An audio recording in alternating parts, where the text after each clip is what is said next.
Hello, my name is Bey Logan, and welcome to this DVD edition of Once Upon a Time in China 2, the second in the Wong Fei-hung films that were directed and produced by Tsui Hark, maverick genius Hong Kong filmmaker. And these movies really brought back the period kung fu movie to prominence in Hong Kong cinema because it had kind of come and gone over the years. There'd been this huge boom of interest in the 50s and 60s with the black and white martial arts and fantasy swordplay pictures. And then in the 70s and up into the 80s, kung fu comedy had been very popular with Jackie Chan and Sammo Hung as the pioneers of those films. And then in the 90s, suddenly a new hero came in the form of Jet Li, who was introduced in the first Wong Fei-hung movie, and that started a whole new wave in these period Chinese martial arts pictures.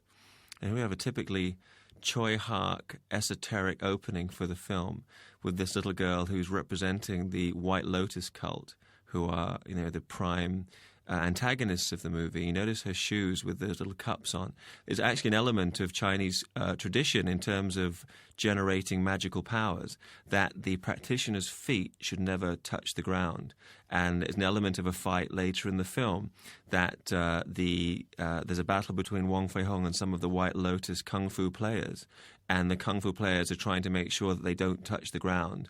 And Wong Fei-hung is trying to knock away the tables and chairs. So that's like a genuine element of folklore that's brought into this film. And here we see a demonstration of this supposedly the qigong, the internal energy, which these cult members develop through their following this particular religion and practicing these esoteric martial arts skills. And then reading there is Hong Yan. Hong Yan himself was another wushu champion like Jet Li and worked on the first Wong Fei-hung movie. He did some stunt work and doubling and played several supporting roles. And he was rewarded for his efforts by playing like the White Lotus cult leader in this film. And later in the third movie, he's introduced as a character in his own right. Hong Yan plays Clubfoot, Guai Gok Chut, and has gone on to a kind of star in numerous other films and became an action director in the West, firstly with the movie Double Team with Jean-Claude Van Damme, and recently, at the time of speaking, he was the action director on D'Artagnan, this new version of the Three Musketeers, which has lots of Once Upon a Time in China style action with like ladders and flying around and fantastic sword play. And the opening scene here is rather reminiscent of the opening of an old Shaw Brothers movie by Lau Ga-leung, which was called Legendary Weapons of Shaolin. And it also introduced this cult who developed the loyalty of their followers by demonstrating these supernatural powers that they supposedly have by virtue of their faith and by virtue of their belief in this particular cult. And the highest level is that you can withstand gunfire, that the human body can withstand a bullet. And this was of particular importance politically during this period of Chinese history because much of China was under Western domination, particularly the treaty ports, and major cities were controlled by the foreign powers.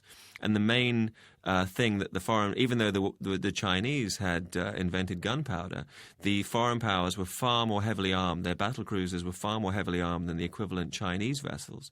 So gunpowder was kind of represented the power of the West. So the idea that an ancient Chinese system of training could develop the human body to the level that you could withstand gunpowder or gunfire was very appealing politically. And of course, as we find later, it's faked. And this actually, the thing that makes this film different to many other sequels in Hong Kong movies, and in fact maybe American action movie sequels, is that it not only follows up the elements of the first movie, but actually expands on them and develops the idea. Because in the first film, we have a character who's got incredible kung fu power, which is Iron Robe Yim. And in the end, he falls to the foreign guns. And the last line he says to Wong Fei-hung, which is with great pathos, is, kung fu cannot withstand the foreign guns, cannot withstand bullets. And this film expands on that by having this White Lotus chief who claims he has developed the power to do so, and later we realize he's a fraud. And the theme of the film is the first movie really looked at the issue of Chinese identity in the face of a changing century. And this is a beautiful shot. And I'll just break into my commentary for a moment here as we see this beautiful crane shot. Arthur Wong, one of my favorite, one of the great cinematographers who has worked and is still working in Hong Kong. And he shot most of the first film and shot this film as well.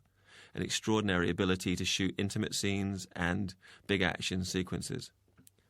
And here we have the title song, which is synonymous with the Wong Fei-hung series. This, which was based on a Cantonese folk tune entitled "Under the General's Orders," and first heard when they had the old black and white Wong Fei-hung kung fu movie starring Quan Tat-hing, and then James Wong, who's quite a well-known Renaissance man in Hong Kong, a composer, an actor, and a filmmaker, revived the song for the first Wong Fei-hung movie, Once Upon a Time in China. And in some versions, as in the version we're listening to now, the song is sung by George Lam in Cantonese. George Lam, or Lam, who's a popular Cantonese singer and also an actor. He's very distinctive because he's very darkly tanned with a mustache, and not many Hong Kong leading men have mustaches. But there's also another version that you can hear on the Wong Fei-hung, on the Once Upon a Time in China music soundtrack CD, where it's sung in Mandarin dialect by no less a person than Jackie Chan. And so you got two great versions of this song. And the lyrics are singing really about the importance of becoming strong to defend the nation, not for your personal gain, not for any inferior motive, but to keep the country as a whole strong. And this sequence is interesting as we see Wong Fei-hung, played by Jet Li, is in an unfamiliar vehicle, which is the train carrying him from one city to another. And he's, in the first film, we establish him as this very noble, patriotic young man who's coming to terms with the turbulent times that surround him. And here there's the kind of a physical representation of that, in that he's in this, and it's expanded on in the comic sequence that follows, where he's coming to terms with the fact that he's traveling in this strange vehicle that takes him across China. And looking out through the windows, he's thinking back to his position as the trainer of the Black Flag Militia, which was the official position that Wong Fei-hung had in the community in Fatzan, his hometown. He was teaching the militia. And so he's thinking of that, and at the same time he's trapped in this foreign device carrying him towards an unknown destiny and destination. There's actually another print of the film which opens with a recap of the ending of Once Upon a Time in China 1, showing the action sequence, most of the duel, or the high points of the duel between Wong Fei-hung and Iron Robe Yim, played by Yam Sai-gun. And Yam Sai-gun, even though he played the main villain, or at least we can say the antagonist in Once Upon a Time in China, also appears in Once Upon a Time in China 2 in quite a different role. Character on screen there is Leung Fun, played here by Max Mok, or Mok Soo-jong. And the same character, who's a standard sidekick to Wong Fei-hung in all the many Wong Fei-hung films. In the first Once Upon a Time in China, was played by Yun Biu, who's like a kung fu brother of Jackie Chan and Sammo Hung. And the reason I believe Yun Biu did not return for the sequel is because, from what he told me, he had been promised by Tsui Hark that the first film really was about his character. And as in the old black and white Wong Fei-hungs, Wong Fei-hung would be in the background, and the film was about Leung Fun. Because in the old black and white movies, where Leung Fun was normally played by an actor called Cho Dat-wah, the Cho Dat-wah would handle most of the action and get himself into trouble for most of the film. And then for the finale, Wong Fei-hung would come out and fight. So that incarnation of Wong Fei-hung, played by Quan Tat-hing, was in the background for most of the film. And Tsui Hark had said, well, this is what we're doing here. Yun Biu, you're going to play Leung Fun and you'll be the main player. And Jet Li as Wong Fei-hung will be in the background. And Yun Biu says, like a fool, I believed him. And then when the film came out, it really was a vehicle for Jet Li, and Yun Biu was one of the supporting cast. And I think for that reason, and also because after the success of Once Upon a Time in China, Yun Biu was being offered films where he would be the star in his own right. He preferred to do those than to come back and kind of play second fiddle to Jet Li in yet another movie. And among the films that Yun Biu went to make was a movie called, in English, Kickboxer, but in Cantonese it's called Guai Gek Chut, and it's about a student of Wong Fei-hung. And Yuen Biao actually stars as the student of Wong Fei-hung, principally the same role he played in Once Upon a Time in China. But we never actually see Wong Fei-hung in that movie. We only see Yuen Biao as the student of Wong Fei-hung.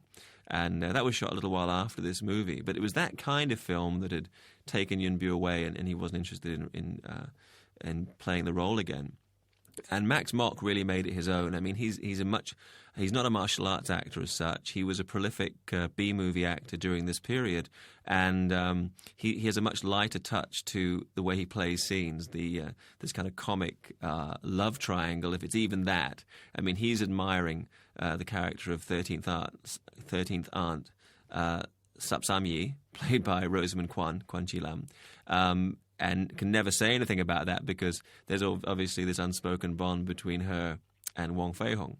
So, but he plays to that very well. And he went on to reprise the role in the next 3 Wong Fei-hung movies, and then in the TV series that Tsui Hark produced. Of course, after the next film in the series, Wong Fei-hung number 3, Once Upon a Time in China 3, Jet Li, for reasons as yet unclear, I think because of some kind of falling out with Tsui Hark and or Golden Harvest Studios or both, decided that he didn't want to make any more Wong Fei-hung films for the time being, and he was replaced by another mainland martial arts actor called Ju Man-jok. And Ju Man-jok took over for 2 more of the Wong Fei-hung films, for number 4 and number 5, and then in the TV series. But to kind of ease the transition, the supporting cast remained the same as had been there in place during the Jet Li films. Here we have a chance to see the really splendid set decoration and the attention to detail that Tsui Hark brought to these films and brings to most of the films that he does. And we have a really interesting sense of time and place. It's almost like background becomes foreground, because normally in martial arts pictures you have a protagonist and an antagonist, fighting against an indistinct backdrop. And the backdrop is indistinct in terms of its detail, and also in terms of its time and place, and also in terms of color. And what Tsui does is basically take that in the foreground and say, no, what we're showing you in terms of Kung Fu is an expression of the political mood and the social nature of the environment. So that's just as important. So you see a lot of these shots are really it's almost like background in the foreground. And I've mentioned in the past that many of the Hong Kong Kung Fu pictures are like watercolors, by which I mean they're kind of rather vague pastel tones. And by comparison, the Tsui Hark Wong Fei-hung films are like oil colors in that they're much richer and darker, and the palette is much more has much more texture to it. And this is particularly true of the first and second films. And I really would have to say, in terms of quality, I'd be hard-pressed to claim which is the best of Once Upon a Time in China 1 and Once Upon a Time in China 2. And it's rather than saying one is better than the other, I think you can say they're almost like continuations of one epic film, because the second film does, to such a great extent, develop the ideas that are expressed in the first movie. And here's something else that was understated in the first movie, but it's expressed quite openly here, which is the fact that Sapsamyi is a character who's educated in the West and wears Western clothing. And this is a time in which many Chinese of all ages are rising up against what they perceive as Western oppression, and any indication or any outward manifestation of Western presence in China, such as clothing, somebody using a camera, as Sapsamyi does, or playing the piano, or keeping dogs as pets, or all these different aspects are looked down on, and they can be an incitement to riot and to violence.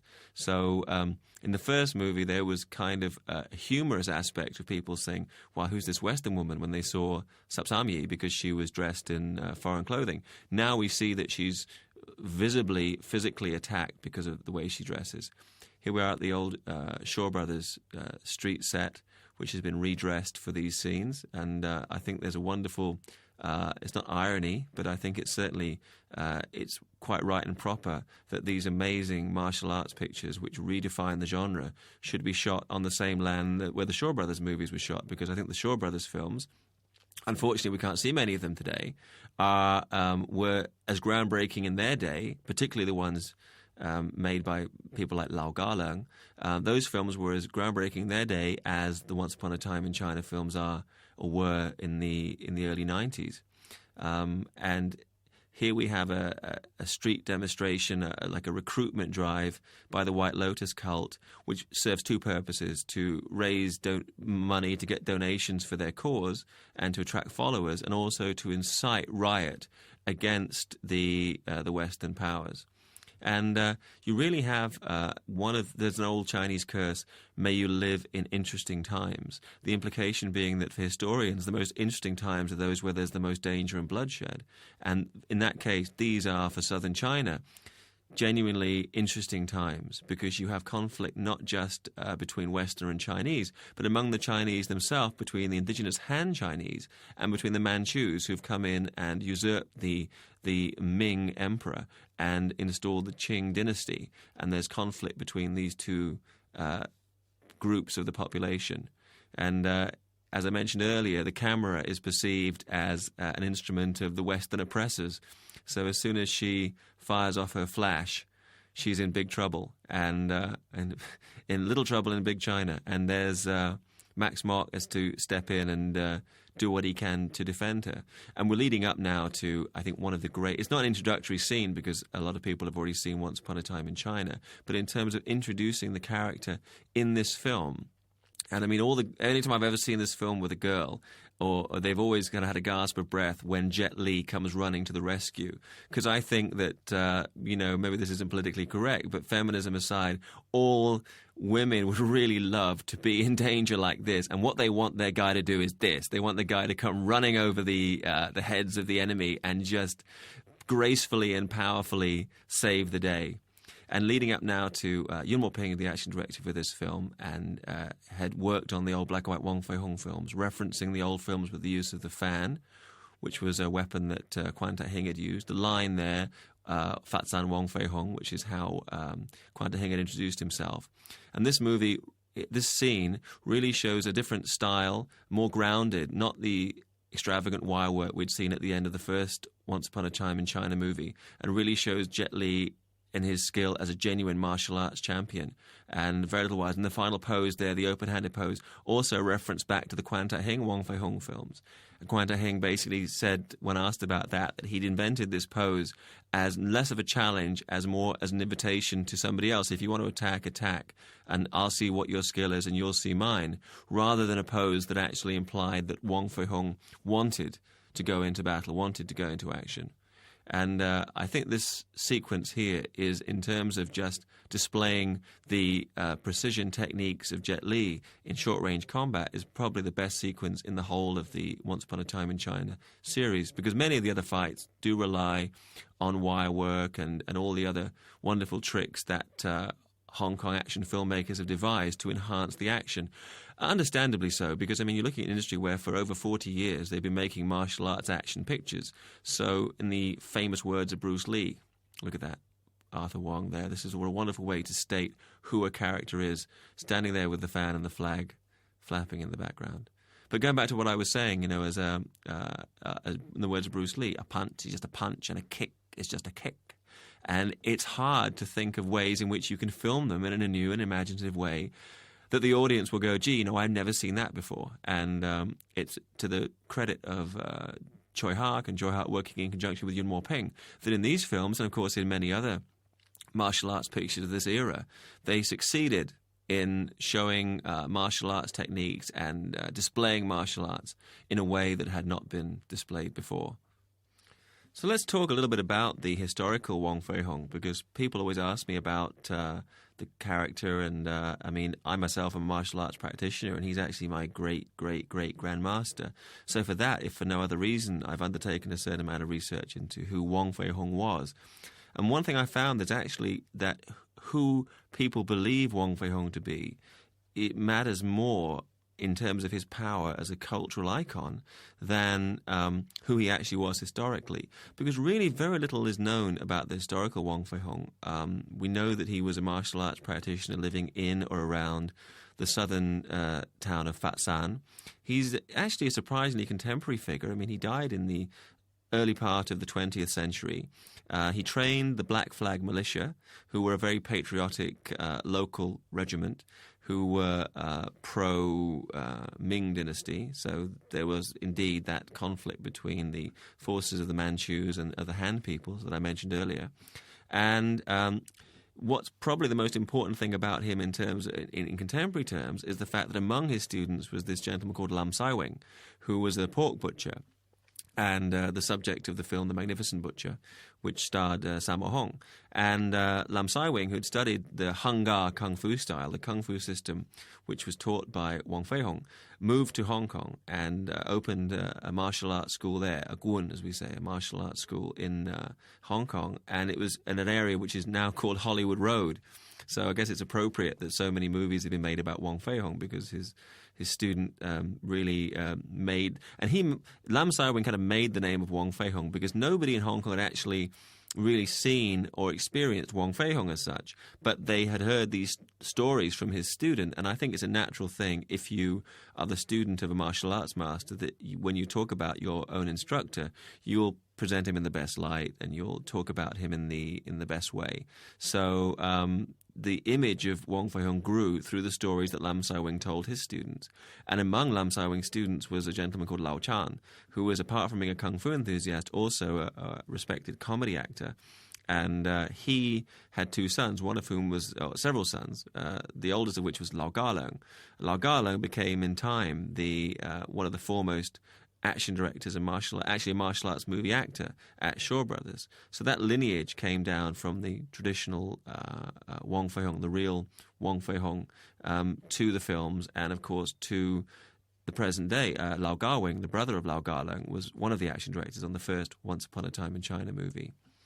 And I want to step in a moment. Let's talk a bit more about the historical Wong Fei-hung and this sequence here, which is the only scene, one of the few scenes where you really get to see Wong Fei-hung. There's two scenes in this film where we get to see Wong Fei-hung as a healer.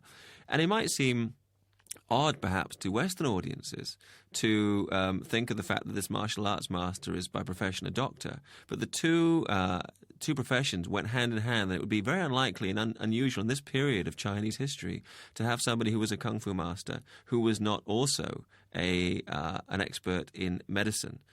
The two were like companion disciplines. You should be able to, if you hurt somebody, you should be able to heal them. And so all kung fu masters no one had a professional kung fu school. This is the actor here, William Ho, is playing Sun Yat-sen, who is a real historical character, who was a doctor, and the founder of modern China, and respected equally by the nationalists and the communists. I mean, he founded the Republic of China. So in this film, we really place Wong Fei-hung within his genuine historical milieu. Though there's no evidence that Wong Fei-hung ever met with Sun Yat-sen, they certainly could have met, and this scenario could have happened. There's Michael Miller there standing up, who's an Australian martial artist and stuntman who worked in a number of Hong Kong pictures. He appears in this movie, in this scene, as a doctor, and I think he turns up later as a soldier. And he also appeared in the Wong Fei-hung TV series, which starred Jim Majuk, where he played like a Western boxer. But unfortunately, there was meant to be more of a fight scene between the two, and for various reasons, it didn't really happen. And Mike Miller actually had to leave Hong Kong. He had, I think, liver problems. He had dialysis and had a liver transplant. So he's a great guy. So please give out your best wishes to him. He's back in Australia now, and hopefully he'll be returning to do action films when he makes recovery from his illness. But there's always a challenge in Hong Kong films of finding quality Western actors to appear in movies, and he was one of the better people. And this is a demonstration. I'm pretty sure that the hand that's bringing in the needle is not actually the hand of Jet Li, that it's a stunt hand of an acupuncturist. And in fact, probably the limb is not the limb of Max Mock either. So that's a little insert shot to demonstrate the... This always reminds me of a scene in Young Frankenstein when Gene Wilder does the same trick and cuts off the circulation. But the payoff isn't quite like this. And now you see why they wanted a stuntman for that role. And that's the old arrow on a wire gag, which goes back to the old Shaw Brothers era. you actually put a wire down, and then you fire the arrow down the wire, and the wire is like a piano string, so it's virtually invisible.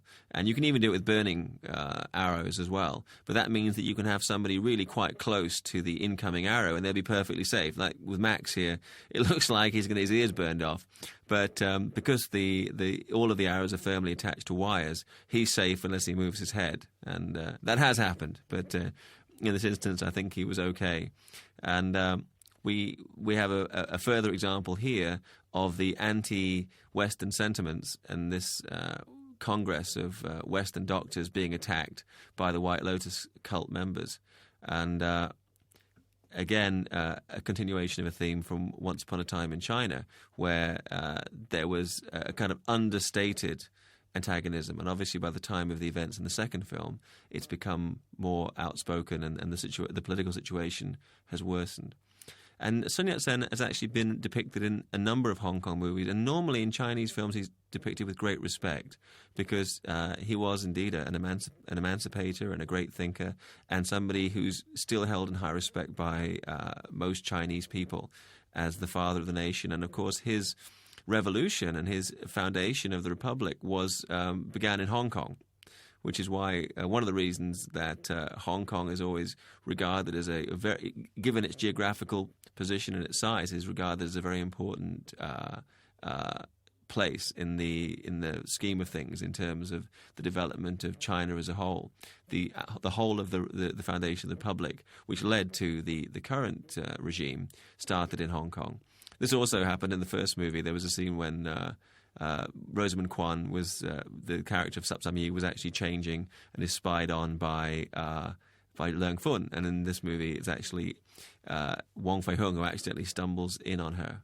And I must say, Rosamund Kwan, I don't know that in terms of range of roles that she could play was a great actress, or is a great actress, but she had that luminous beauty, and particularly the attribute, I think, that maybe somebody, when you're off camera, looks quite ordinary in a sense, but is illuminated on film, and she certainly has that. And I like the arc of the love story between her and Wong Fei-hung, which we see more of later. This scene is a real bravura Tsui Hark sequence where he, instead of going for the obvious thing, which would be to have a cantopop ballad or a piece of classical music, has this stock figure, the blind Urwu player, who's singing a Chinese folk song about the turbulent times. And it's just this juxtaposition of images. And it doesn't really have anything to do with the advancement of the plot, but it gives such texture and background to this place that you really believe you've travelled with Wong Fei-hung to this environment, and that you are, privy to the political turbulence of the times. Beating the ghost there, that's actually a ceremony. People still do that in Hong Kong. They go to a temple and they take these paper charms and beat them, and it's meant to beat their enemy. The bride there going off to be sold, and opium smokers. It's really capturing, and burning of the flag, burning of a foreign flag. This really is capturing the different aspects of life in southern China in the turn of not last century but the century before. And it's very unusual for a martial arts picture. I mean, I always say about these films that they were the first martial art movies, because you could actually take out all of the kung fu fighting from the film and replace it with something else, even people shouting at each other or firing guns or dancing with each other, and you would still have a very strong film, because the imagery and the storytelling is so strong. It doesn't rely on martial arts. Martial arts adds another level of energy and visual excitement to the film, but it's not what the movie is about. The movie is really about, all three films are really about identity and about the present coming to terms with the past and looking towards the future. And if you consider these films were made in the 1990s up towards 1997, and this major epoch in the history of Hong Kong, those issues were very much to the fore of everybody in Hong Kong, including myself. I was living in Hong Kong at that time, and nobody really knew what was going to happen in 1997, this kind of pre-millennial catastrophe when Hong Kong was no longer to be a British colony, was no longer to have like the protection of England and as such, and to be returned to China. Here we introduce the man who will be the antagonist of the film, General Yan, who's played by Donnie Yen, Yen Chi-dan, an old friend of mine, and a terrific martial arts actor. We'll talk more about him and his career later. But what I find refreshing about this movie is that normally he was used in other movies specifically for his martial arts skills. And in this film, he's actually given a part to play, and Tsui Hark really knew how to bring an acting performance out of him to such an extent that he was nominated for Best Supporting Actor the following year for his performance. And that's quite unusual. Kung fu actors don't normally get nominated even or win prizes for in the acting categories in films. Normally they're just reserved for the action choreography. And if you look at the career of Jackie Chan, he's actually been nominated and won only a few times throughout Asia for Best Actor for his films, because martial arts pictures are not regarded normally as movies with great acting, or indeed movies which are great expressions of cinematic art. So in that sense, I think Once Upon a Time in China set a new trend, and many of the movies produced in the next couple of years, many of them with the involvement of Tsui Hark, went against that trend and demonstrated that you could make a film that was terrific in every way, from the music to the casting to the light to the cinematography and editing, and you had great martial arts as well. But if we go back to the real life Wong Fei-hung, in a way, it's good that we don't know much about Wong Fei-hung. And for many, many years, it was believed there was no photograph and no drawing extant of the face of the real Wong Fei-hung, so nobody knew what he looked like. In a sense, this was good because it meant that he could be reinvented to fulfill the demands of each generation of Hong Kong people. And from the 50s through till the 70s, he was Kwan Ta-hing, and Kwan Ta-hing was synonymous with Wong Fei-hung. Kwan Ta-hing was a Chinese opera actor and a master of the white crane kung fu style, who was a perfect choice to play the role, and developed the character over 70 black and white films. And he was the stern patrician, the Confucian noble, who really brought a sense of order to what was then a turbulent time, because you had the worst rioting in Hong Kong history in the 60s, and that was when people wanted to go to the movies and see a sense of continuity and see a hero who embodied Confucian values, Chinese values, and certainly Kwan Ta-hing as Wong Fei-hung did that.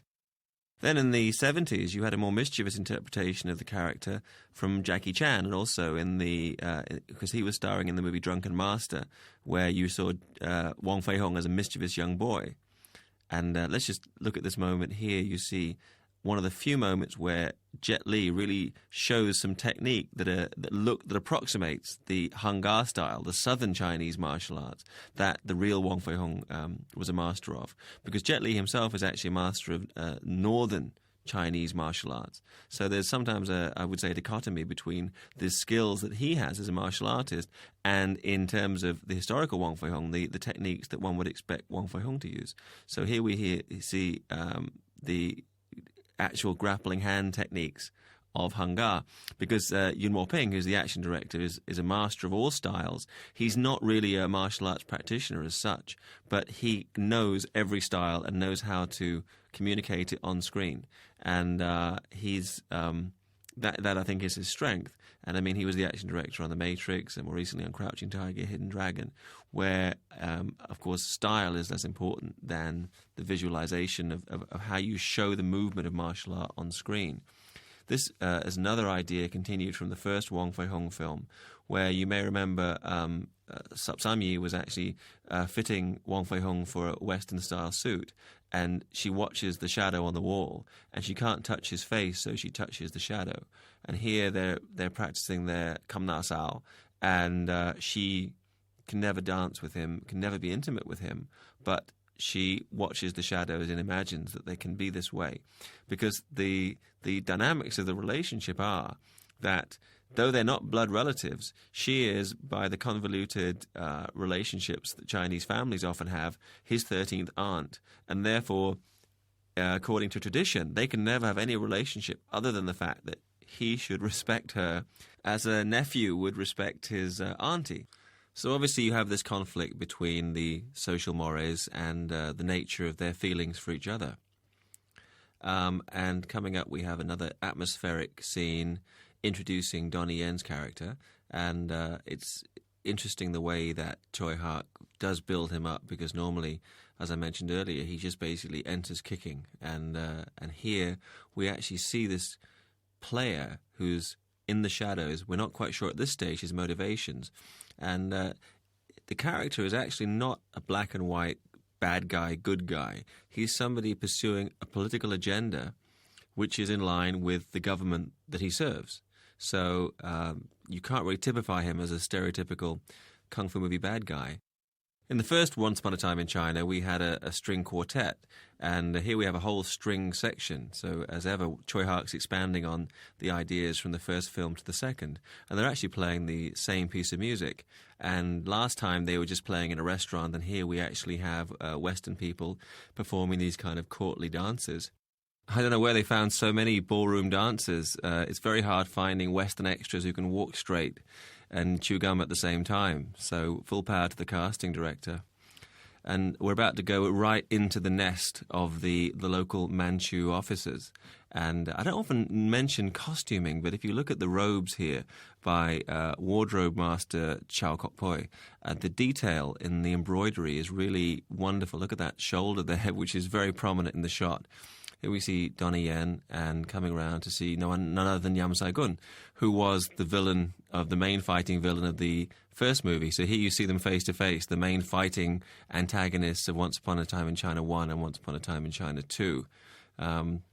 Obviously, there's a limited number of actors. There's George Lam on the right there, who's a prominent action director in Hong Kong films, and just did some fine work on Exit Wounds with Steven Seagal, and he's he worked on The Matrix as well with Yuen Woo-ping.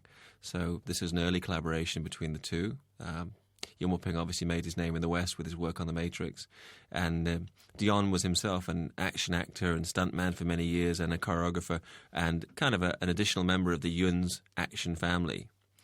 Yam Sai-gun is a magnificent actor, and he did a great job in the first film. And it's quite common practice in Hong Kong that they don't really mind actors coming back in second and third films in the same film series, playing totally different characters. I mean, given the geography of Hong Kong, there is a relatively shallow talent pool. So you do end up going back to the same well again and again to find talented character actors.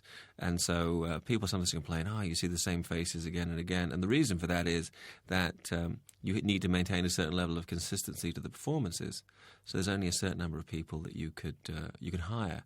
And the juxtaposition here is between the courtly dancing happening next door and like the political manoeuvring happening behind closed doors, where you see the actual physical movements between the performers reflects the mannered dancing of the ballroom dancers. And we were talking about the historical Wong Fei-hung. The last of his several wives, Mok Wai-lan, outlived him by many years and was actually a player on many of the early black and white Wong Fei-hung films. Unfortunately, to the best of my research, none of the films in which she appeared have survived. But she also worked behind the camera as a choreographer. And there's a memorable photograph shot on the first day of filming of the first of the black and white Wong Fei-hung films, showing both Mok Wai-lan and also a gentleman who's identified as being the son of Wong Fei-hung. So presumably this is the son of Wong Fei-hung and Mok Wai-lan, and that implies that there may well be ancestors of Wong Fei-hung who still live in Hong Kong. But if they do exist, they've certainly never capitalized on their family name and are not active now in martial arts or movie circles. But in the last year, there has been a movement of people who have brought out a photograph that purports to be that of Wong Fei-hung. And this might not sound like any major revelation, but it's, I guess in Kung Fu circles, it's a bit like the Turin Shroud, because Wong Fei-hung has become, I would say, if not a god, then at least a demigod or a legendary figure in the Chinese martial arts world. And the fact that the people are fascinated to see what he actually looked like. And I've seen this photograph, and I don't know why it would have been hidden for so many years. But one thing that struck me was that the man in the photograph bears an uncanny resemblance to the man in the old black and white picture, identified as the son of Wong Fei-hung, which leads me to wonder if perhaps it's actually a picture of the son rather than the father, because they are almost identical. And recently, within the last year, there was Fatshan, which is now quite a prosperous southern Chinese town, has decided to honor its most famous native son, and they now have a Fatshan Wong Fei-hung museum. And the representatives came to visit me in Hong Kong and showed me the photograph, and they were adamant that this is actually the face of Wong Fei-hung. And they actually had a bust made, and they had many duplicates of it, and they gave one to me, which I was very proud. They named me to be like the overseas representative of the Fatshan Wong Fei-hung Museum, which I'm glad. But I mean, I hope I have done my part to spread the word about Wong Fei-hung as a folk hero for our time, and indeed doing so now with this DVD. So if anybody does travel in China, go to Fatshan and you can visit the Wong Fei-hung Museum and make your own mind up as to whether this is indeed the face of the legendary Wong Fei-hung. This is an atmospheric scene where we see the result of an attack by the White Lotus cult on a mission, and all the missionaries have been killed, and these children have been left orphans.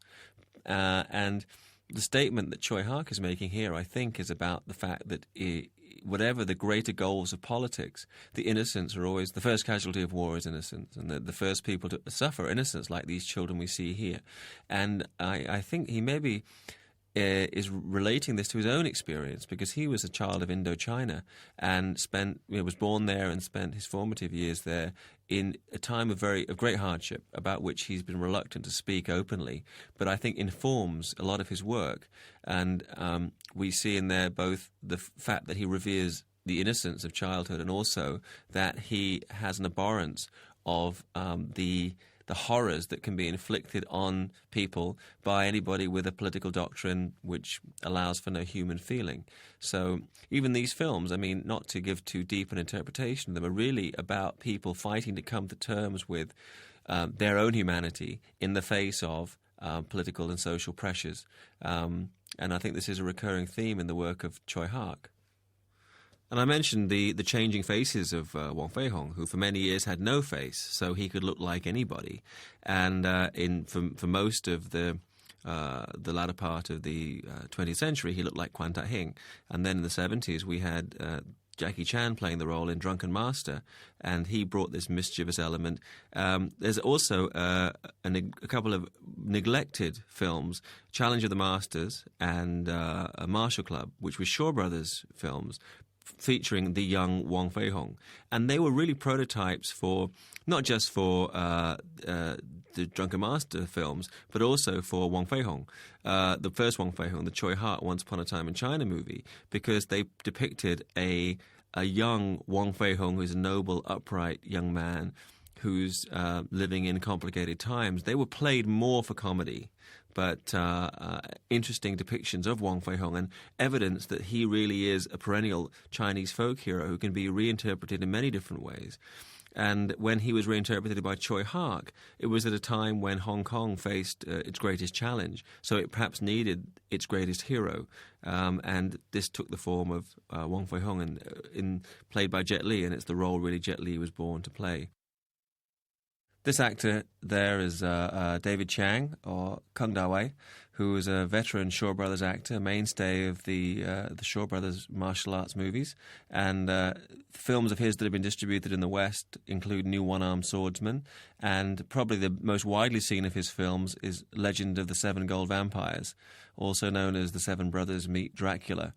And he was really one of the top leading men during that era of Shaw Brothers movie making. Shaw Brothers, the most prolific and probably the most fully realized filmmaking entity the world's ever seen. They own the actors, they own the directors, the studios, the facilities, and they own the theaters. So it was a system that really was never allowed in the US after the antitrust laws came in.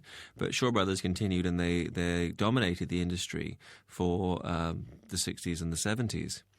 And David Chiang formed many memorable screen partnerships with Dick Lung, who many people will remember best for his role in A Better Tomorrow, which was actually produced by Tsui Hark and directed by John Woo.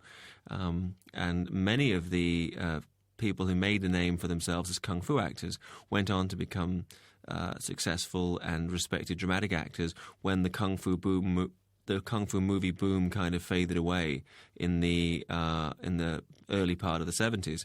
It was revived, of course, by Jackie Chan and Sammo Hung, who introduced a whole new lineup of kung fu movie heroes. In this movie, we get to see other sides of Wong Fei-hung, because he obviously is known as somebody who's a martial arts master and who has the capability of handling situations, challenges in a one-to-one confrontation. But what's more important is that he can also solve social issues, social problems, which is what we see him doing when he takes these children under his wing. Here is the formal introductory scene for Donnie Yen, which was actually co-choreographed by Donnie and Yuen Woo-ping together. Yuen Woo-ping is the man who discovered Donnie Yen and introduced him to the film industry. The connection was that Yuen Woo-ping's sister was a student of Tai Chi, of Taigek-kyun, under Donnie's mother, Bao Sim-mak, who's a famous martial arts master who's based in Boston, Massachusetts. So Donnie himself was born in Canton and raised in Boston, spent his formative years in Boston. He was in Hong Kong for a while, but then kind of made his cut his teeth on the mean streets of Boston's combat zone and developed extraordinary martial arts skills. I always think of him as being like the real-life equivalent of Fong Sai-yuk, because in the Fong Sai-yuk films, Fong Sai-yuk's mother is a martial arts expert and Fong Sai-yuk's father is a scholar. And the same is true in Donnie's family. His mom is a kung fu expert and the father doesn't really practice martial arts as such, but is a poet and a scholar. So in this sequence, we want to introduce the character of General Yan as being a worthy foe physically for Wong Fei-hung. And the first film had really shown off the physical hand-to-hand fighting skills of Wong Fei-hung in the finale anyway. And so here we get to see the skill of both men at using the guan, the Chinese pole. And it's a match of wits and will, and of course there's an extra element to it in that because the Donnie Yen character is a nobleman, he cannot be hurt by a commoner. So while they're fighting, Wong Fei-hung is actually at a disadvantage in that he cannot inflict any serious injury on his opponent because of the social conventions of the time. And this sequence really, I think, set a new level, even from the first movie, because after Once Upon a Time in China was a huge hit, a lot of copycat films went into production in Hong Kong. So when Once Upon a Time in China 2 was being devised, they realized they really had to find kung fu players who could demonstrate skills superior to those shown in the first film. And they certainly delivered with this sequence. And if you look at the background, there's this kind of the stylized background of the blood-red walls, implying that there's a... And you see here is an interesting point that the pole has been knocked down by the general, and the pole that Wong Fei-hung hit doesn't break right away. There's the delayed action. So it implies that there's another level of kung fu ability that Wong Fei-hung has that the general does not. And they actually delay that revelation here as they're speaking for a few moments, and then a couple of the guards go and inspect the pole, thinking that probably this proves the general is more skilled than Wong Fei-hung, and then go over and they touch the pole, and it's been shattered from within. So the implication is that Wong Fei-hung's kung fu is at another level compared to the general. And we find this character is not just adept at martial arts, but also at politics, because initially it's not clear whether General Yan is a good guy or a bad guy, because he shows some sympathy for Wong Fei-hung's intention, which is to find a new home for these children and find some way to protect the people who have been oppressed by the supposedly patriotic White Lotus clan. So I think it was this element of the character that got recognition when Donnie was nominated for Best Supporting Actor, because the part didn't just call for somebody who can kick and punch, but it called for somebody who could provide the nuance of this political officer, this political animal, who's probably as fluid in terms of his allegiance as he is physically. But going back to talking about Wong Fei-hung, I mean, he's the difference I see between him and many other martial arts heroes is that there's a sense there of a man for all seasons, because he's somebody, who has physical skill.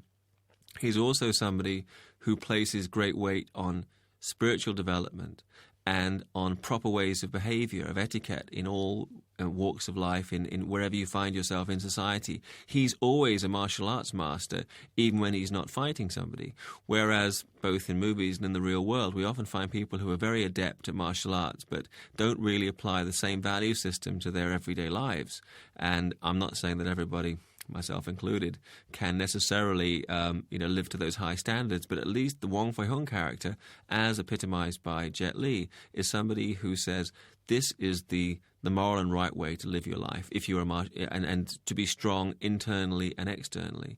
So, I mean, if people want to have heroes in life, I think Wong Fei-hung is a tremendously powerful icon, and I can see why he's been such a perennial folk legend in Chinese circles, because he does fulfill a need for people to have guidance in often troubling times.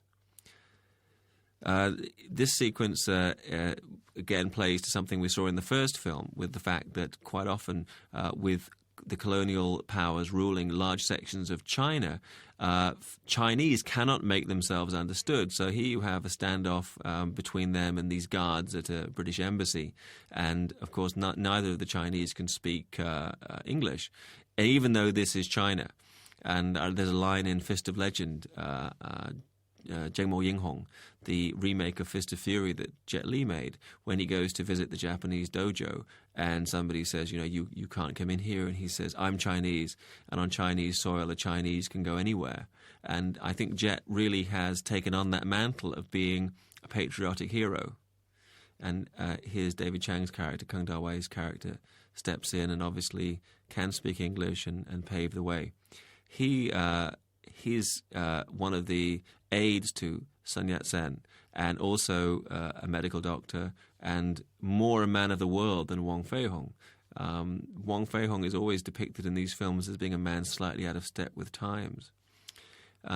Here we have the first reference, one of the ongoing references in the series to Christianity. In the first film, the opening sequence, we see priests walking through the streets singing Hallelujah, and now we're inside a Christian church. And in the first film, we had a priest who's a witness to a crime who comes forward to protect Wong Fei-hung. So the implication is that regardless of race and religion, there are good people in every background. And here, again, the Chinese come in and confront this alien religion that has been brought in by the foreigners and taught to Chinese children. There was always a joke in this era that people became rice Christians because the missionaries would actually cook rice and feed their new flock. So there were people starving in China who would come and be Christians just so they could be fed. And an interesting line there where Wong Fei-hung asks, why do Westerners always crucify their gods? And it's, again, not necessarily the most profound of concepts, but really extraordinary to see such ideas being expressed in what is, in nature and structure, essentially a martial arts movie, a kung fu picture. And the idea that people would actually take time out from the gung fu to have a discussion about philosophical and political issues is a concept that was really devised by Tsui Hark and introduced in the first Once Upon a Time in China movie.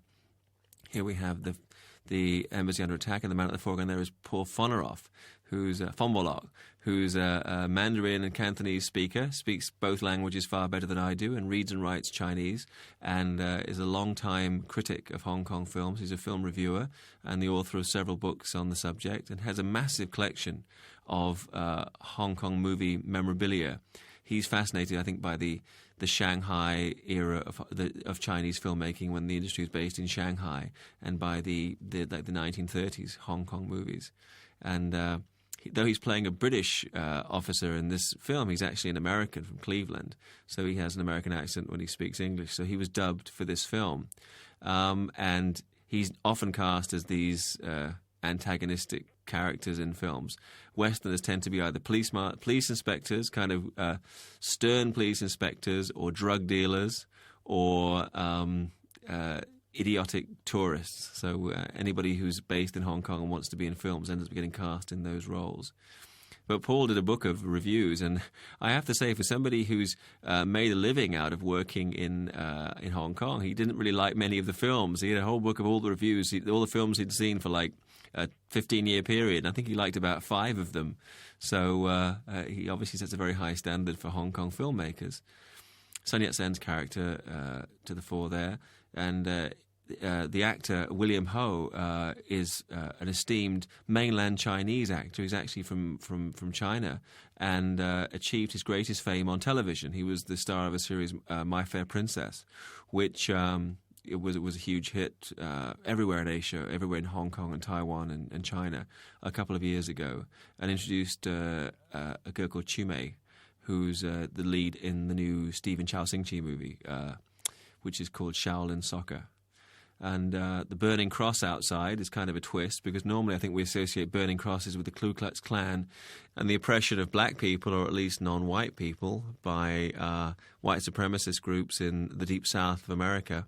So Tsui Hark subverts the image and brings us this burning cross outside an embassy in turn of last century China. And out the front of the building, they're actually incinerating Westerners in effigy. We don't often mention or talk about the contribution made to films of this caliber by the art director or production designer. The two roles kind of blend into each other. Basically, the person who finds the props and the settings and the backdrops for all the sequences in the film. And it's the kind of thing where when it's done well and it's done at this level, you don't notice. When it's not there, a film looks cheap. And for this movie, they had Eddie Ma Pun-chu, who's a veteran of the industry, and did a fantastic job of recreating all the detailed nuance of this period in Chinese history. And again, I don't think audiences, when they're caught up in the plot, as all of us are when we watch this kind of film, normally take time to notice this attention to detail. And it's one of the wonderful things about having DVD, is that you can really look at in multiple viewings of the film, appreciate different aspects of the filmmaking process.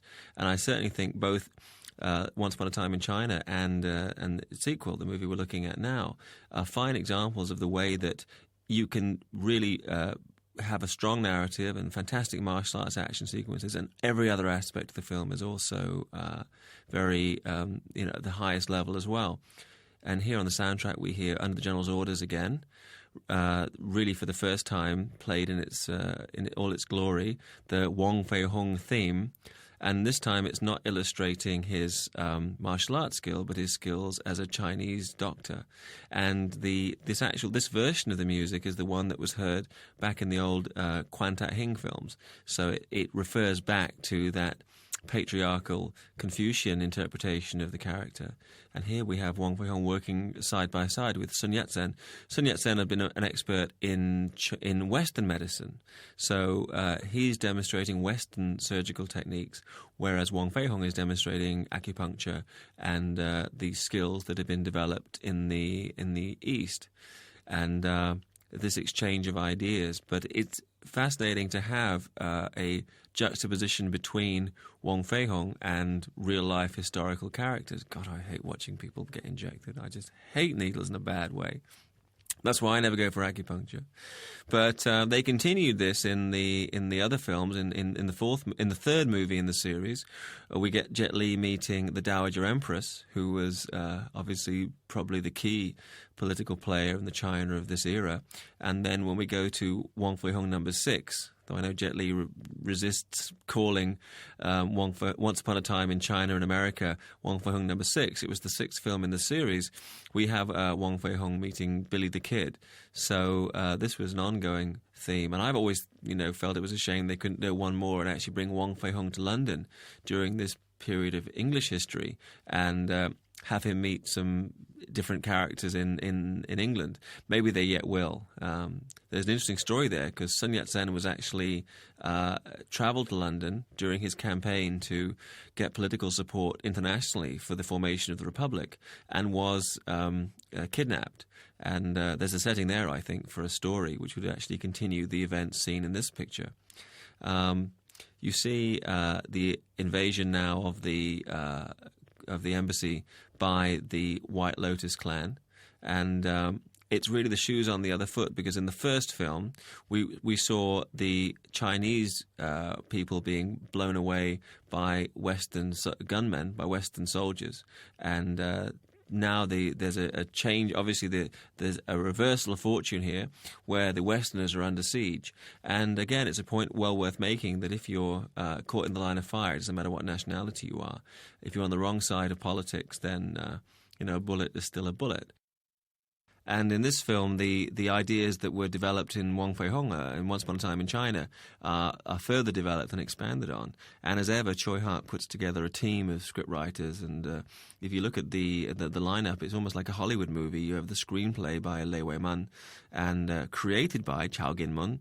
And then the scriptwriters are Tsui Hark himself and Chan Tin-sun and Cheung Tan. Cheung Tan, we're led to believe, has the English name of charcoal. And your guess is as good as mine. But he had a team of writers, and the way that he works at the Film Workshop is basically everybody gets to throw in ideas, and they come up with an overall structure for the film, and then he refines it, and he's famous for having many different ventures happening at any given time, Tsui Hark, as both director and producer. The exchange there of the watch, which is going to be a symbol of the bond between Sun Yat-sen and his aide. The watch, the idea, this watch is a recurring motif in Tsui Hark's films, and actually I remember it, a fob watch like that being a key element in the spaghetti westerns, and particularly in For a Few Dollars More, the second of the Dollars series, where the watch had a sentimental value. And these movies, I think, are unreservedly sentimental, and partly I think that's the appeal, because a lot of Hollywood-made martial arts pictures kind of wink at the audience, and in doing so give up any genuine emotion. But the characters in these films tend to live their lives and play their emotions wholeheartedly, and audiences respond to that, and not just in Hong Kong and China, but around the world. And I think that's what audiences really responded to in Crouching Tiger, Hidden Dragon, above and beyond the martial artistry and the skill with which the film was made. It's such a full-blooded piece of entertainment. If nothing else, it showed me how few Hong Kong movies really had penetrated the mainstream overseas market. Because good though Crouching Tiger was, I don't think it's any better as a film than this film, or indeed Once Upon a Time in China, or Dragon Gate Inn, or any of the other Tsui Hark produced and directed martial arts pictures of this era. Here we have Donnie speaking English, or dubbed into English, as he's in this confrontation with the ambassador. But he actually speaks fluent American accented English in real life, so there was no real need to dub him. But the whole of this movie is dubbed, as were most of the movies of this era. And this came about because many of the actors were speaking different dialects in Hong Kong film. You'd have Cantonese and Mandarin and different dialect speakers. And so it became increasingly difficult to dub some parts and leave the others with sync sound. So it became the norm that you'd have all the speaking parts would be dubbed. And here's an interesting shot that shows the collaboration between Arthur Wong and Tsui Hark off to good advantage. They decided to cut the telephone lines, so Donnie stays in the middle of the frame, and we see he's obviously, it's set as a powerful figure against the backdrop of the embassy, and then coming into really deceptively simple shot. He's giving his orders for what will be his betrayal of the Western people under his charge, under his command, and the camera zooms in, and then the shot that ends the sequence is actually this close-up shot of the iris of his eye taking in the chaos of the world around him, which looks like nothing, but actually is a relatively tricky shot to pull off, and it shows the conflicts that are within the character itself. And Arthur Wong is somebody I've worked with a couple of times, very closely on the film Gen X Cops, and have watched him work on 2000 AD in Purple Storm. And what I think differentiates is Arthur Wong, Wong Ok Tai, from his contemporaries and from the other cinematographers working in Hong Kong, is the fact that most other filmmakers in Hong Kong have a specific area in which they excel, either grand spectacle or intimate family dramas. But Arthur Wong is somebody who can actually shoot any kind of film and any kind of scene, and his craftsmanship is exemplary and his imagination is great. He will always come up with a solution to any problem or any situation. Here we see a few movements of genuine hanga, albeit movements that are performed in a kind of comical way by Max Mock. And this kind of, there's the foreshadowing there as Sapsamyi is actually practicing the few movements that she learnt earlier from Wong Fei-hung, because she actually gets to put them in action right at the very end of the movie. So this kind of foreshadowing, again, I mean, it's very basic stuff, and for an American film, one might not think anything of it. But bear in mind that so many Hong Kong films in this era, the script really was constructed as they went along, and there was no sense of having a complete script at the beginning of filming, at least not a script that was followed day by day. So having that kind of cohesion and that kind of sophistication to the scripting is another element of what makes the Once Upon a Time in China series, the first 3 films anyway in the series, quite remarkable. And we're now establishing the relationship between Jet Li and Mok Soo Chong. And there were complaints at the time the original film was cast that Jet Li was too young to play a Wong Fei-hung who was already a martial arts master. And though technically that would be correct, in that era of Chinese culture where respect for your elders was such a key element in society, it's unlikely a man of his young years would become a martial arts master and be called Sifu, which is like fatherly master, fatherly instructor, by older people. And the reason it works is Jet Li's performance, that he brings to it such dignity and such grace that you accept him as a martial arts master. But also, he is somebody who, though totally skilled in physical confrontation, in emotional matters, as we saw in the scene preceding this, is really in at the deep end, and he's no more gifted than any of us clumsy men.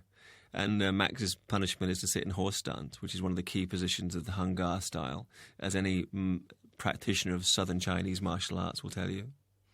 And there's a wonderful atmospheric introduction to the invasion of the embassy by the White Lotus, as you see the bodies of these guards and these white figures creeping into the building. So it's really quite eerie and sets up the situation very well, and really sets up the White Lotus as a genuine threat, even though in the first scene of the movie we saw them coming off second best in a physical confrontation between themselves and Wong Fei-hung and his Kung Da-wei.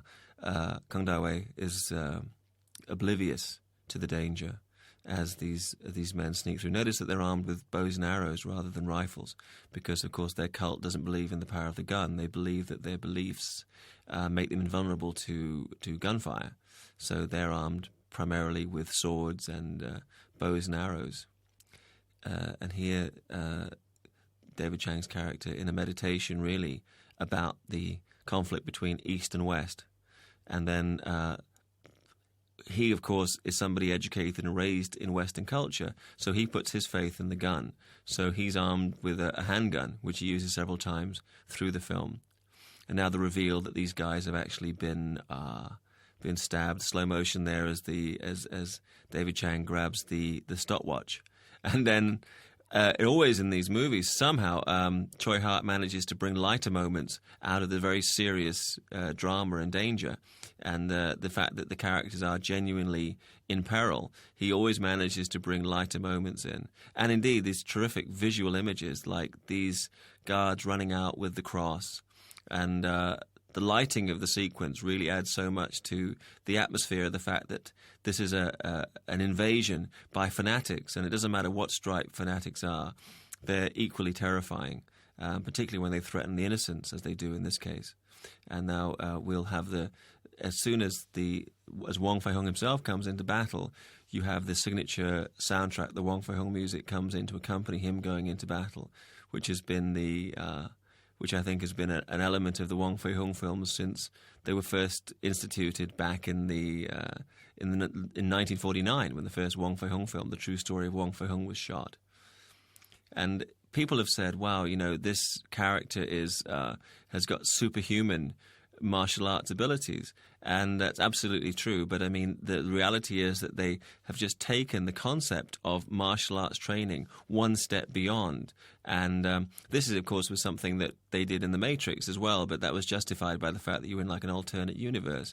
But here, when Tsui Hark was coming up with a new concept for martial arts fighting in this new in the new decade, in the new time these films were made, he realized you couldn't just have guys standing on the ground kicking and punching each other.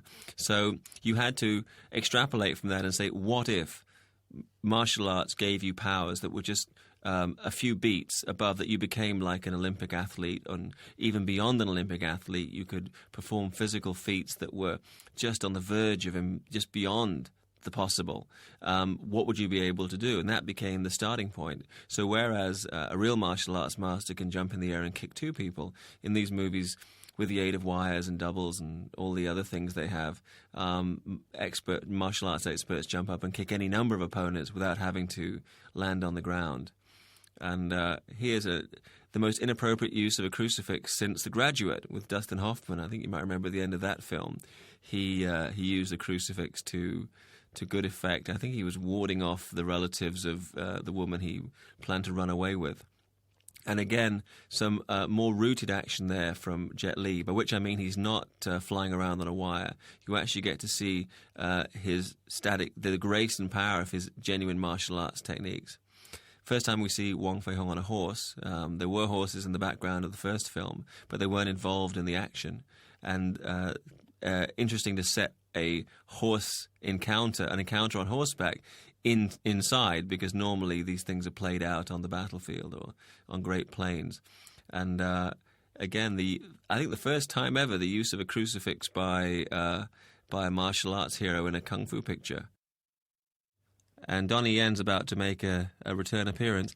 And she mentioned something about Donnie. He was actually the best man at my wedding. And we were sitting around the table. They have these round tables for Chinese wedding banquets.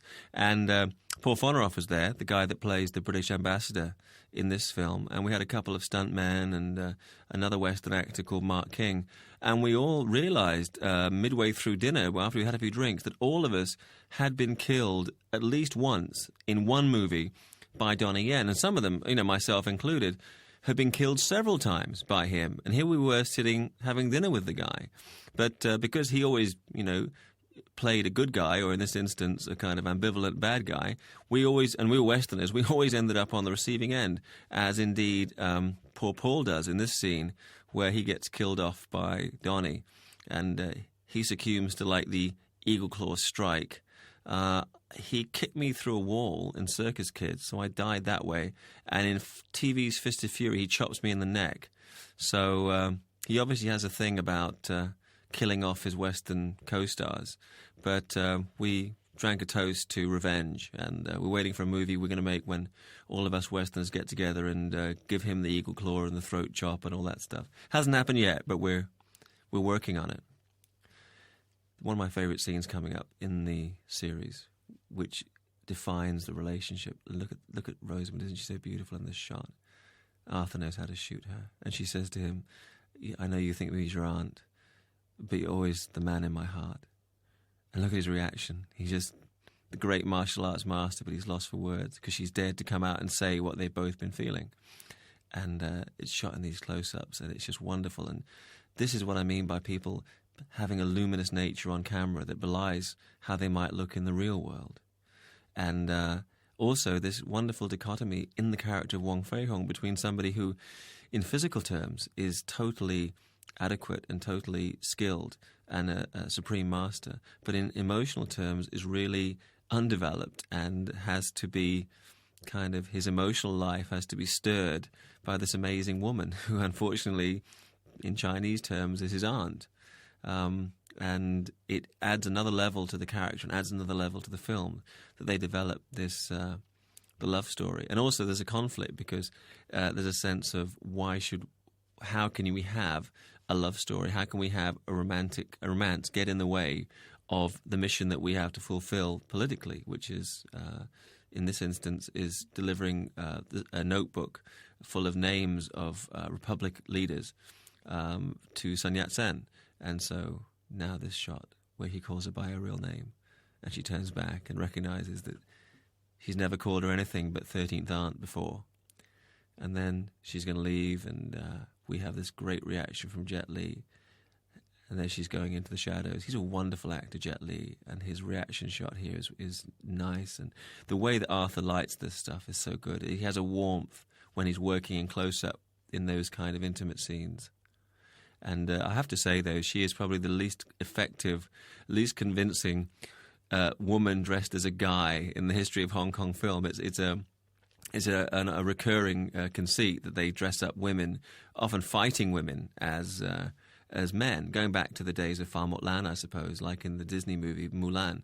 And but I don't think Rosamund's very convincing as a man. She really does have that luminous beauty, no matter how you dress her up and disguise her.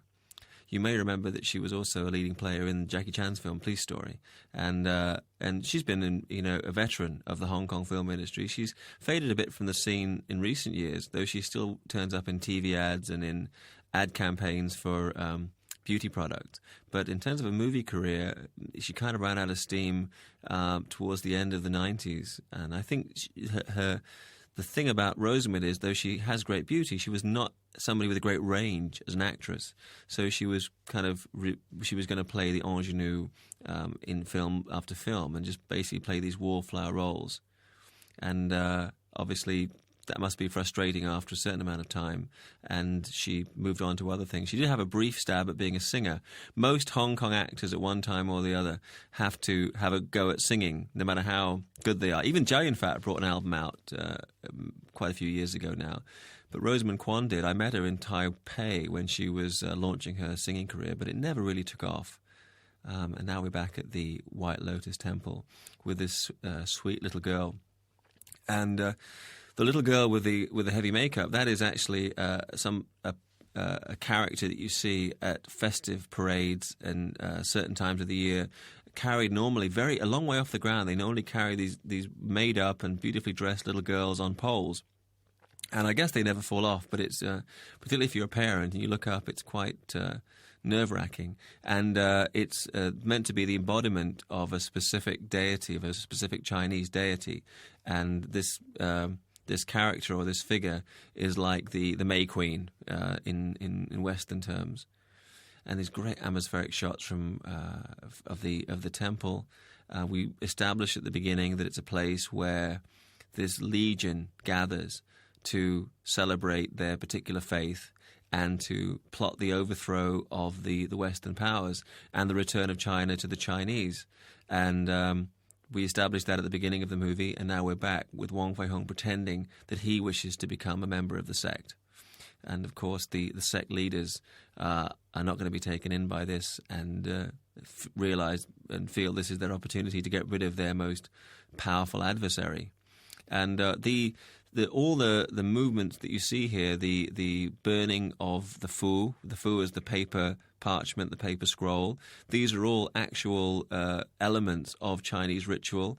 The White Lotus cult, which was a genuine organization, combined elements of Confucianism, of Taoism, of Buddhism into a mix that was easily practiced by the common population and drew most of their popular support from common people who felt disenfranchised by both the Manchu government and by the increasing number of Westerners and their influence on Chinese society, and a rather fake-looking butcher knife.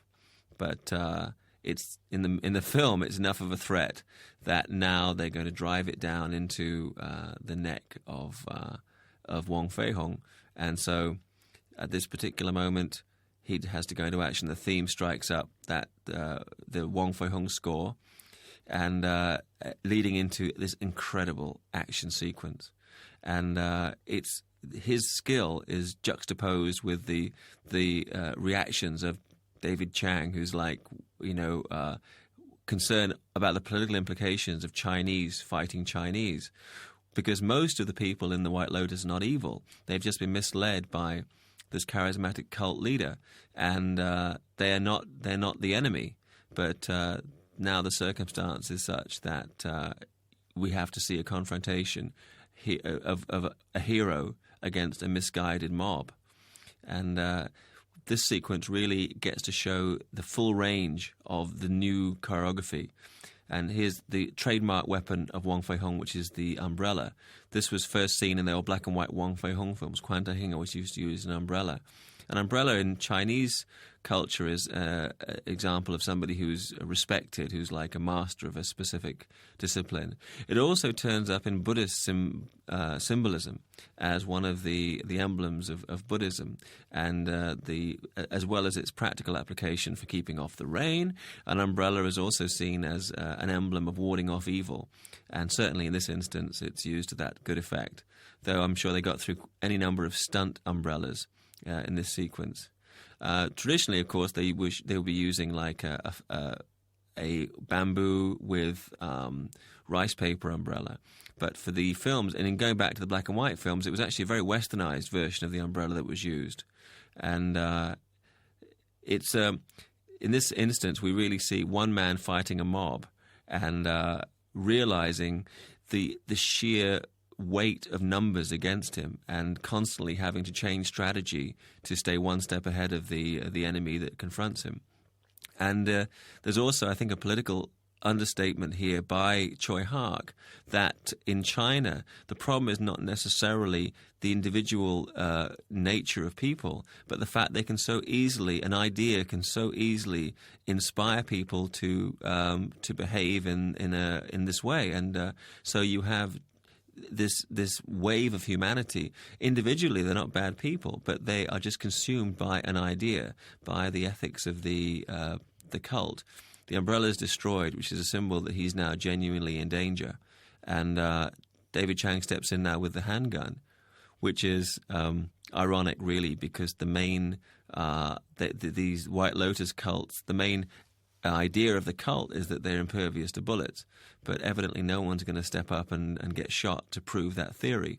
Of course, in history, during the Boxer Rebellion at the turn of the last century, the Boxers believed, they genuinely, if they believed in their God, they would not be killed by bullets. And if anybody did fall in battle to gunfire, it was simply because they didn't possess enough faith.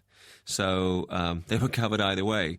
And of course, there's no recorded instance of anybody's kung fu ability being strong enough to withstand gunfire.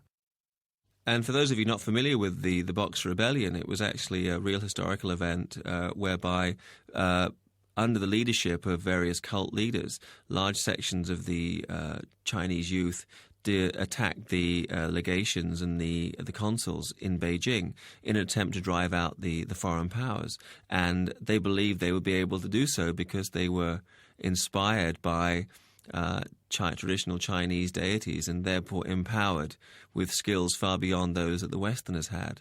And in this sequence, it's really quite disturbing the way that this mob has been turned into this wave of insanity, and great acting by David Chang as he reacts to the fact that, is this the future of the Chinese people? Is this what we must become?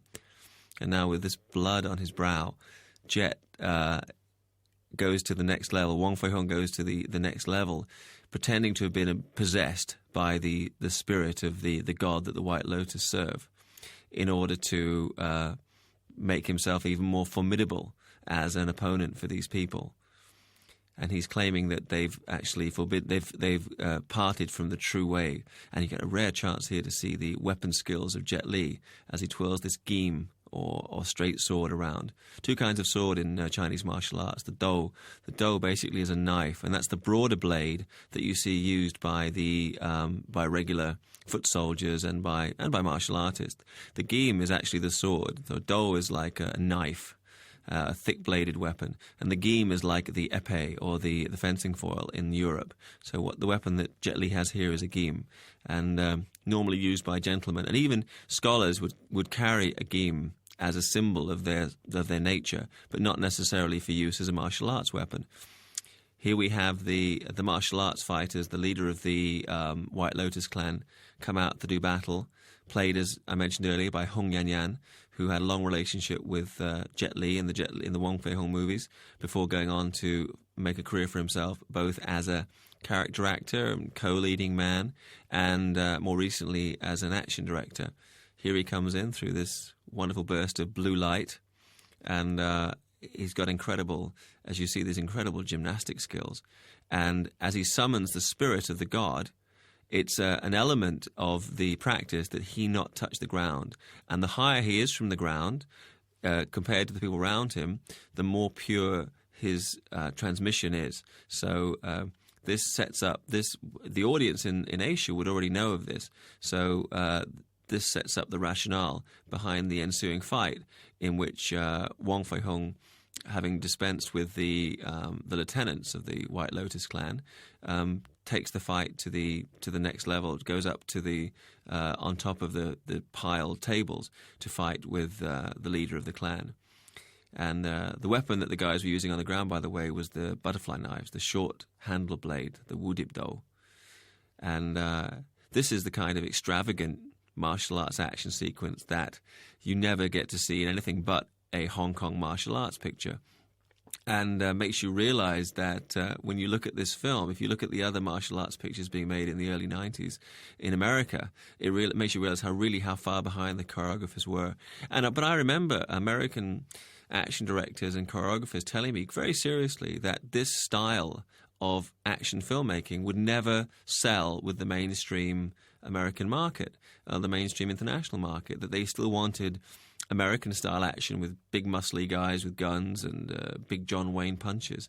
And it really took films like The Matrix and Crouching Tiger, Hidden Dragon to prove that that was not the case. And the reality is that for various reasons of marketing and language, these films had never really been allowed to find an audience in the West. And now that, of course, is not the case, and we have wonderful DVD reissues like this one, where these films have a chance to find a new audience. As John F. Kennedy said, any book you haven't read is a new book, and any film you haven't seen is a new film. That's an amazing stunt. Look at him go down there.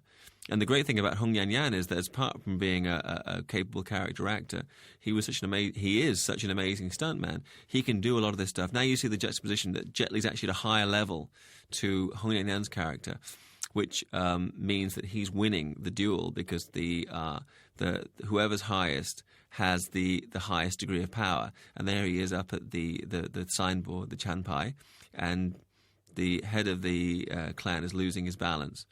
So he comes up too, and then if they stay at that same level, then they're equally matched. Now they're bringing out this the tapestry there, again, to stop his feet touching the ground. If his feet touch the ground, he'll be depowered. This is the principle.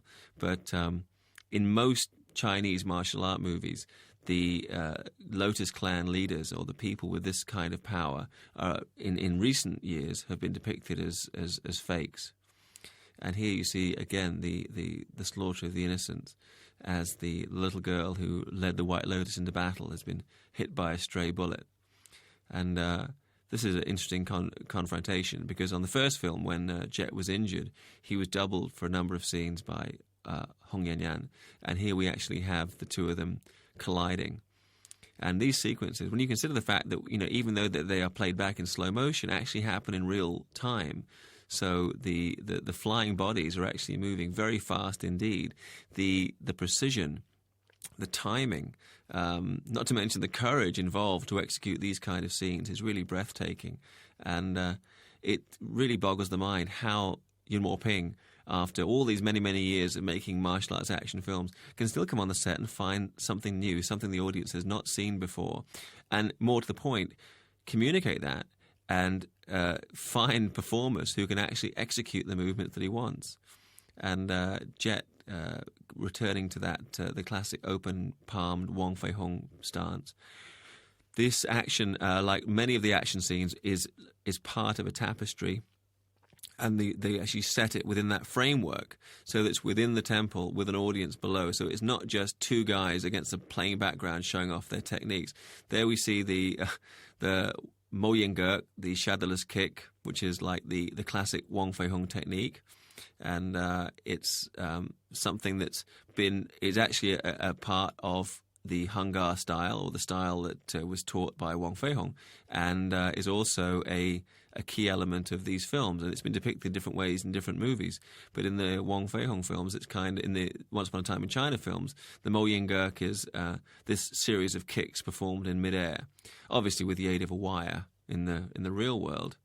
And there's some trickery there worthy of Q in the James Bonds. He's got like his fly whisk with a knife in it. A fly whisk is also one of the emblems of mystical power in this period. And then taking a header back into the fire and staying there, and then he's coming up burning. Hon Yan is, must be one of the bravest martial arts movie performers, and Jet too, because I mean he's obviously on the receiving end of a lot of stuff as well.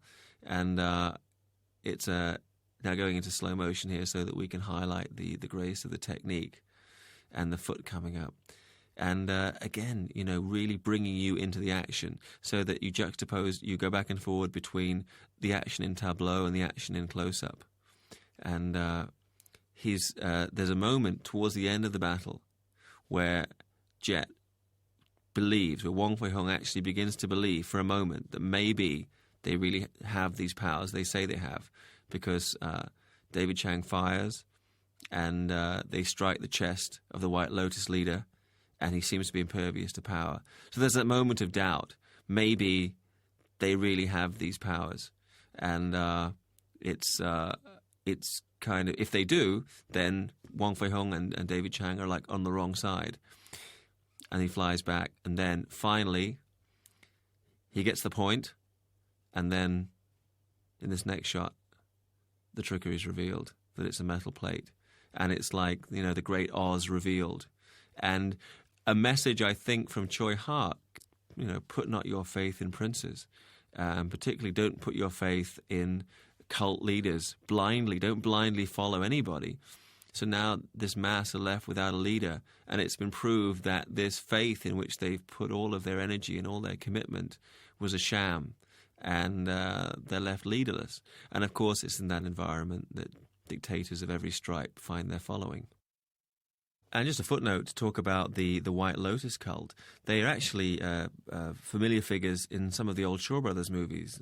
In fact, there's a film, Fists of the White Lotus, which depicts them, again, as the antagonists of the piece.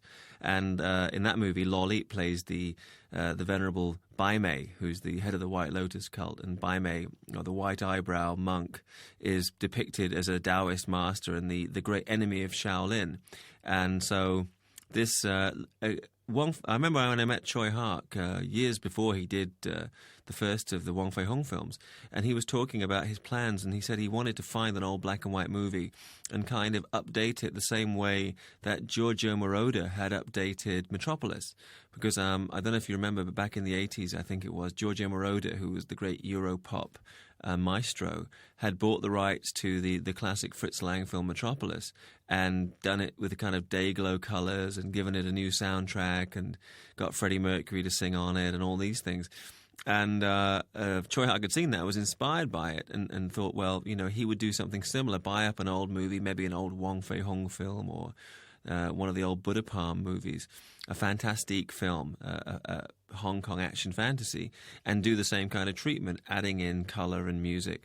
And he never did that.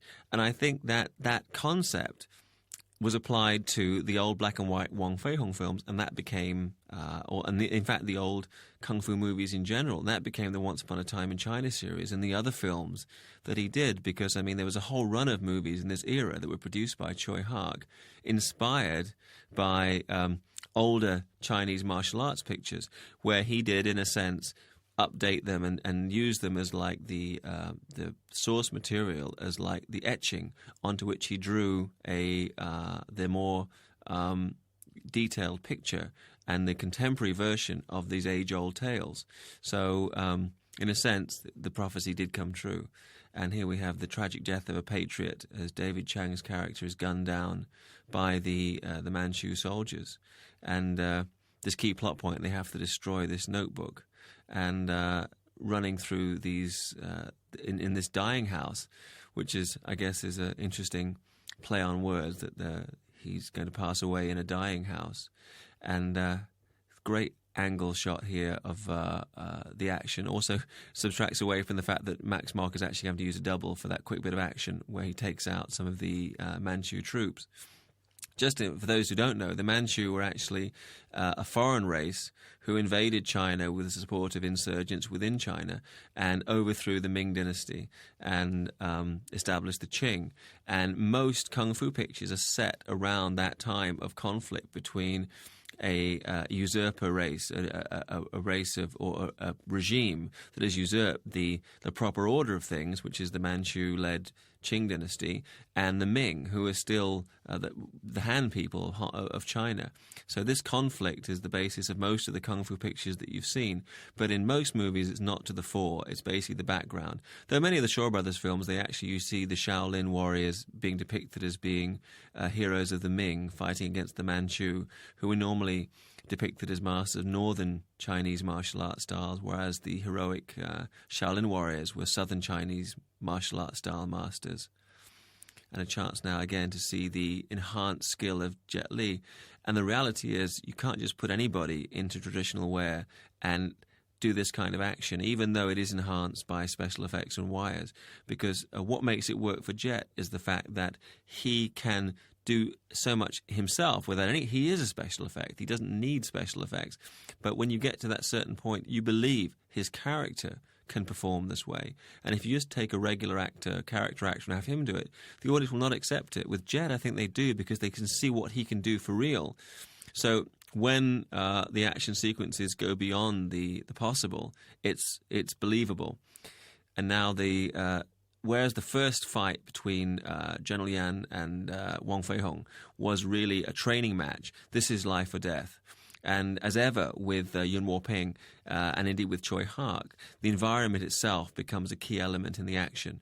In the old days, two guys would go out on a hilltop in the middle of the new territories and fight with poles or knives. Here, the battle is set in this factory, so you have all these other elements that can be played with, and the power of the stick play between the two men. And Donnie, of course, was at something of a disadvantage in this because he's wearing the heavy tunic and hat and the heavy costume of a Manchu officer, whereas Jet's in much looser robes of Wong Fei-hung. And also, during the fight, Donnie sustained quite a bad injury to his temple when a bit of bamboo bounced back and hit him in the eye. And I think it was a couple of years after that he shot Dragon Gate in and actually sustained an injury where a sword cut through his eyebrow, which is considered very bad luck in Chinese. And he actually had some bad luck for a couple of years after that, so maybe there's something to that superstition. But anyway, so he sustained that injury during this fight, which I think is one of the most amazing. People said, oh, well, would have been good to see Donnie kick because his kicking skill is his forte. But the reality is we've seen Donnie doing kicking in any number of other movies, including Iron Monkey, which is probably his finest film. But it's not often you get to see his skill with weapons. And he's somebody with a unique background because he trained in all the traditional Chinese martial arts with his mother and then branched out on his own, training both with American martial arts experts and in China with anybody who would teach him.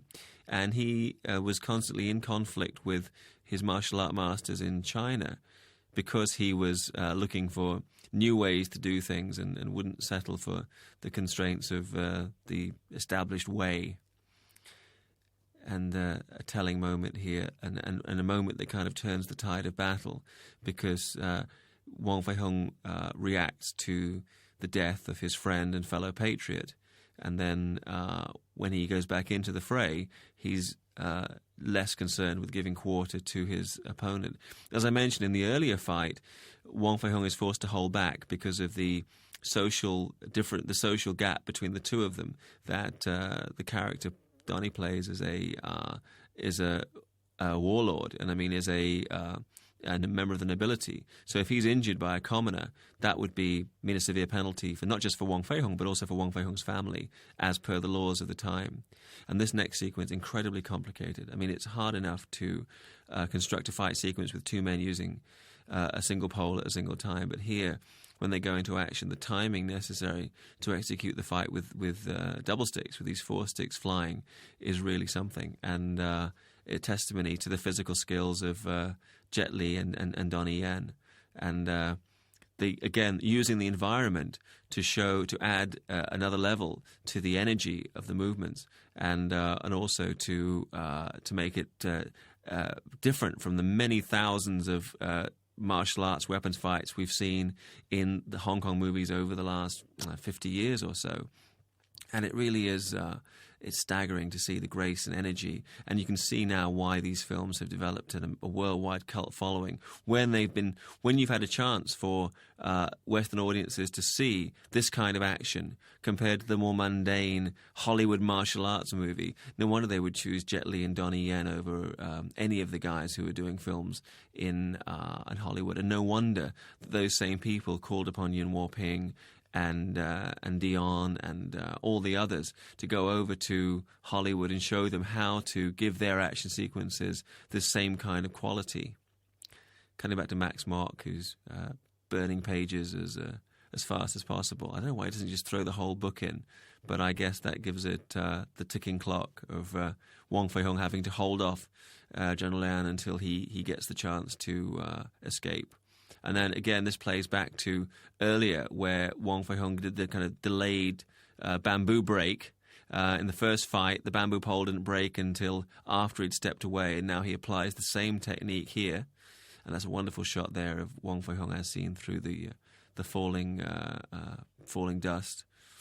And the way it's a testament to the collaboration between Tsui Hark and Yuen Woo-ping that in this movie they foreshadow so many things that will be in the earlier fights in the film. They're paid off later in the movie. And just now we saw Wong Fei-hung was demonstrating how he did this bamboo break where he would shatter the bamboo, and there's a time lapse between when he strikes it and when it will fall apart.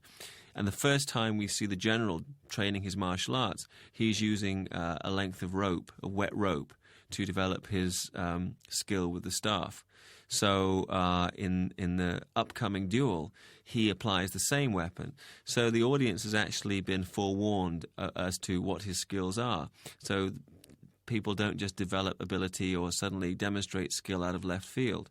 And this really shows how there's a kind of an integrity to the film that Tsui Hark and Yuen Woo-ping have sat down and decided how to intertwine the demands of the characters and the demands of the plot and the fact that they're making a martial arts action picture.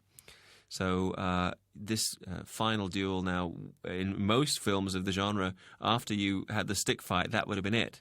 But evidently, this is not enough for Once Upon a Time in China 2. So having had the showdown inside, we now go outside, and this is like when Donnie's character truly becomes terrifying with this length of rope.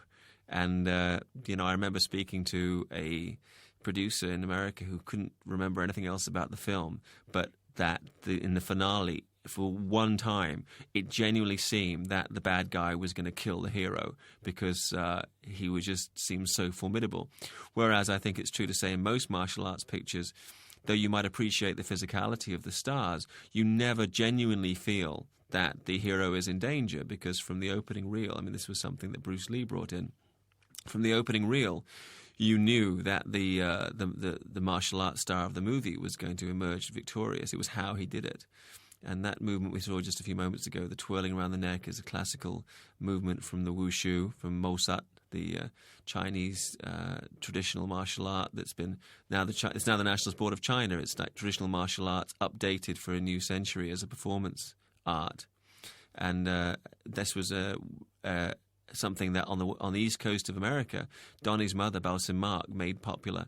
And so Donnie himself is expert with all the weapons of wushu, and of course others that he's developed on his own as well. And as he was saying in an interview that I appeared on the Hong Kong Legends label, it's not the weapon itself, but the man. It's not the implement, but what you bring to it. So, as in this instance, a length of rope can be truly a terrifying weapon. And another instance we're going to see here is that the old Chinese saying that an inch the longer the stronger, that an inch can be the difference between life and death, which is a principle in martial arts. And here it's that inch of splinter that was embedded in the neck of the general. And so he dies his bloody death, but as you see, he's the effort of will keeps him upright, even though his neck has been punctured. Reminiscent of the old Zatoichi movies. No, not of Zatoichi, of Lone Wolf and Cub, Kozori Okami. There's a sequence, many sequences, but one sequence in particular, where a rival swordsman is killed by the hero, and his neck is just cut enough that there's a beat between when he sustains the injury and when the blood comes spurting out. And now we're at the dock with the Sun Yat-sen about to set sail for Hong Kong, where he will begin the revolution that will install the Republic. And now, you see, Sapsami gets to show off that single technique of grappling hands, of Kam Nga Sao, that she was taught by Wong Fei-hung. So again, that was foreshadowed way back in the first or second reel of the film.